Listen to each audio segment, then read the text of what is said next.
Hi everyone, this is Prashad Parthiban here. Today I'm planning to take a short training video on workers' compensation and employers' liability insurance. I've been working in this line of business for the last 10 years. I know that this is a bit complex compared to other lines of business, so I wanted to break this into 3 training videos. Today I'll be covering about the basic purpose of workers' compensation insurance and what are the benefits it's going to give us and who is going to be covered as part of this workers' compensation insurance. To start with the basic purpose. Prior to this insurance, if an employee gets injured during the work, the only option the employee has is to file a case against the employer.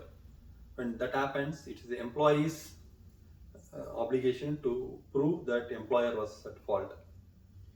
From employer's side, they can always come back with a defense saying that it is the employee's fault or it was the co-worker's fault, or when the employee did sign the contract, they took the liability under their name. So there are a lot of complications, right? So that's the reason why we introduced workers' compensation insurance. It's like a no-fault insurance. As long as an employee is getting injured during the work, this insurance will give coverage. It is not going to check who is at fault. That way, the employees get the required coverage. Similarly, the employers also can be in the safe place. So that is the basic purpose. The basic purpose is to give required coverage to the employees who gets injured during the work location. So let's go to the benefits. There are 4 major benefits we have from this workers' compensation. One is the medical benefits. So if you take medical benefits, say you have an employee who gets injured in the work, he has to take some treatment from the hospital or a doctor or any therapy, so this insurance will give coverage. Second one is the disability benefits. Say if I have an employee who's working, his salary is say 100k. If he could not work for the next 6 months, what will happen is this workers' compensation insurance will pay them wage on a percentage basis. Say if I have an employee who gets 100k per year, now there will be 60% of his salary will be given when he is taking required treatments.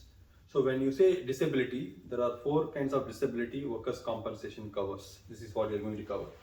Temporary partial disability, temporary total disability, permanent partial disability, and permanent total disability.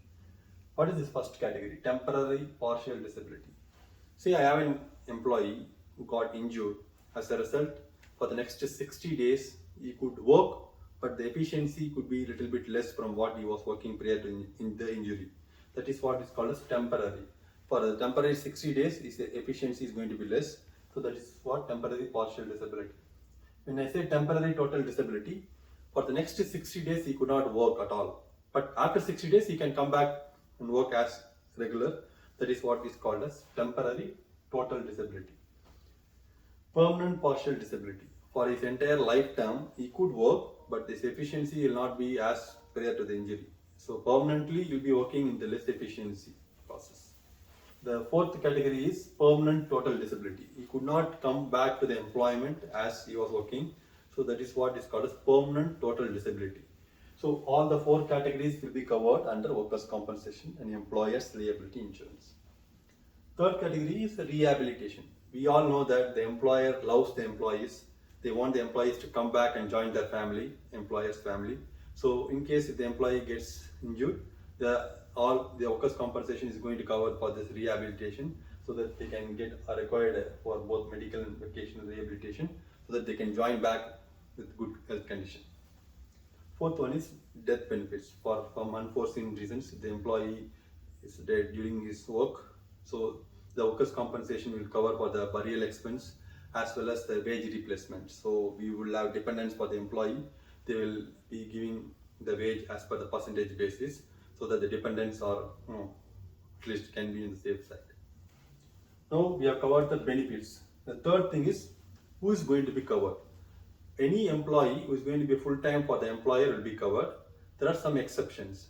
Assume there are casual employees. When I say casual employees, contractors who will be working for a third-party employers and who will be contracted on a temporary basis. So for them, they should get insurance from their own employer, not with the client employees. Similarly, any federal employees who is working for government organizations like maritime, who works in the ship, so those people will have workers' compensation under federal law. So those people will not have workers' compensation insurance. under the workers' compensation statutes. And also leased employees. We do have some kind of employees who are called permanent leased employees who will be working for an organization called professional employer organization. So they will have their own workers' compensation insurance.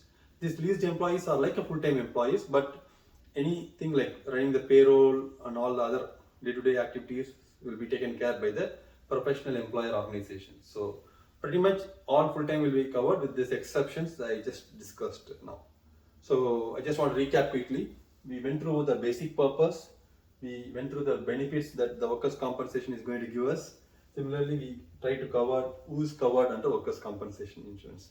I hope you like this video. If you like this video, please subscribe to my YouTube channel. And now I'll be posting my part 2 and part 3 of this workers' compensation next week. Have a great day. Thank you so much. Bye-bye.